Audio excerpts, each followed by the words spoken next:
24th, 1929, atop the scaffolding high above Wall Street, a surveyor was analyzing his freshly gathered data. Suddenly, he saw bankers flooding into the streets, whispering urgently and looking tense. The rumor they exchanged was that 11 speculators had just committed suicide. However, this was only a rumor. No matter how the media sensationalized the number of Wall Street suicides that day, the truth is, there wasn't a wave of wealthy suicides on October 24, 1929, or in the months following. However, there were indeed some highly notable tragedies. For example, the Chicago real estate investor C. Fresh Store committed suicide in his kitchen using gas. Insurance broker John Switchball was found in a Kansas club with 2 gunshot wounds to his chest. Aside from these, the vast majority of the wealthy chose to live.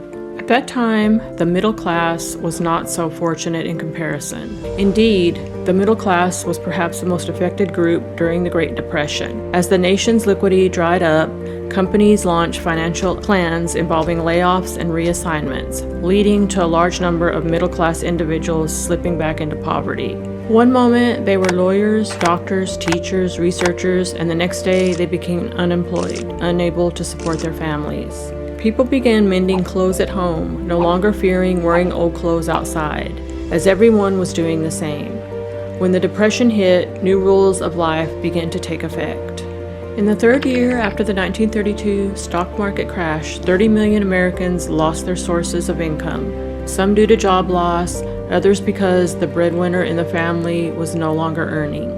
In 1933, the unemployment rate in the U.S. reached 1/4. An Ohio lawyer, Benjamin Ross, wrote in his diary that as the 1920s were ending, real estate, like stocks, was languishing. Many people's homes were repossessed by banks due to unpaid loans. However, due to a lack of buyers, these houses eventually rotted in the bank's hands. Meanwhile, many withdrew their money from banks to hold cash, contributing to the subsequent wave of bank closures. From 1931 to 1932, bank closures shifted from shocking news to a common occurrence. According to the diary of Miss Clara Eckerman, archived at the University of Northern Iowa, on December 14, 1932, only 3 of the 8 banks in their town were still operational. 5 months later, all 8 banks had collapsed. It is estimated that during the Great Depression, a total of 9,000 banks failed in the U.S., taking with them $7 billion of people's savings. To save money, more and more people started growing their own vegetables, rolling their own cigarettes, and what used to be exquisite meals turned into one-pot stews.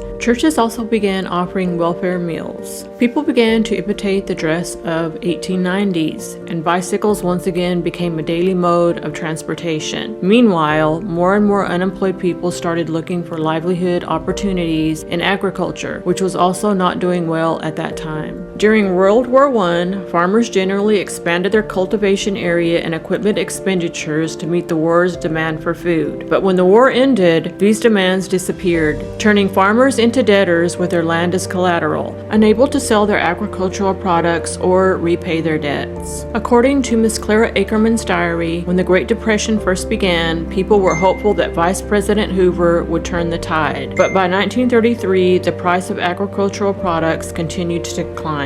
The money earned from selling pigs, corn, and eggs was not enough to pay for basic necessities. In the winter, the Clare family couldn't even afford coal and had to rely on burning wood and corn cobs for warmth. It seemed as if fate was determined to disrupt the lives of farmers in the 1930s. In July 1933, after not writing in her diary for 2 months, Clara Ackerman finally explained that the reason for her absence was a great trouble they faced, a severe drought. Everything they had worked hard to grow was dying, breaking her heart. Clara at that time couldn't foresee that this deadly drought would begin that year and continue until 1940. This was a famous Dust Bowl in American history, the backdrop for the Nobel Prize-winning work, The Grapes of Wrath. The Dust Bowl caused many Midwestern farmers to lose their homes and sources of income. At the same time, those who couldn't repay loans or afford rent also lost their homes. Some people ran to relatives' homes for a meal, others begged landlords for an extension on rent, and some ended up on the street as wanderers. By 1932, several million Americans were without a fixed residence. Due to the lack of money, the basic principle of barter began to take effect. People used promissory notes to represent their value or productivity, exchanging for things they needed, usually essentials like vegetables, chicken, and dairy products. In difficult times, people often urgently seek faith, and during the Great Depression, this faith was in lotteries and God. The horse racing industry revived, people queued at lottery stations, and God regained devoted followers. In September 1929, there were 1,612 churches and 91,981 congregants in the United States, which grew to 5,055 churches and 2,227, 349 congregants by 1944. The number of singles also increased. Between 1929 and 1939, the number of single women increased by 22%. Even married women faced the risk of family breakdown with their husbands, unemployment, and many husbands simply left their families to fend for themselves. As for the families that stayed together, they often chose not to have children due to concerns about the high cost of childbirth. In 1936, the birth rate in the United States reached its lowest point at that time. Due to unaffordable tuition, many teenagers chose to drop out of school and leave home, often by hitching rides on trains, a scene that seemed romantic in movies but is actually very dangerous. In 1977, when author R.S. found these teenagers from that era, they had become old men and women, recalling their wandering during the Great Depression with nostalgia and sadness. People like to find legends in crisis, but they don't quite believe that legends can emerge from crisis of the magnitude of the Great Depression. However, there indeed was one. His name was Floyd Odlum, and he is considered the only person in the United States who made money from the Great Depression. Odlum came from humble beginnings. In 1924, he and a friend pulled together $40,000 to start investing, and by 1929, they had successfully turned it into $1 million.